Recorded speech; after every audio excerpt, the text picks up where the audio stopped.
மா மா உனக்கு ஏதாவது பிரச்சனையாமா?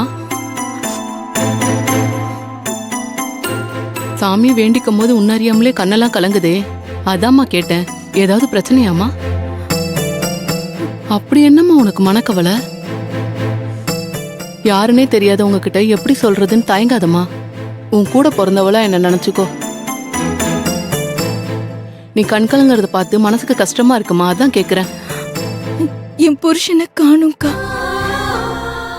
ஒரு வேலைக்குன்னு போனாரு. அவருக்கு என்ன ஆச்சுன்னு தெரியல. என் பொண்ணு அப்பாவை பிரிஞ்சு ஒவ்வொரு நாளும் அப்பா எங்கன்னு கேட்டு அழுதுகிட்டே இருக்கா.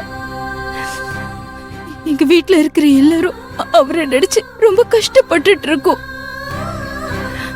அதான் என் புருஷனுக்கு எதுவும் ஆயிடக்கூடாது, அவரை நல்லபடியா எந்த குறை இல்லாம வீடு வந்து சேரணும்னு ஆத்தகிட்ட வேண்டிக்கிட்டு இருக்க. என்ன அறியாம எனக்குள்ள இருந்த வேதனை கண்ணீரா வெளியில வந்துருச்சு.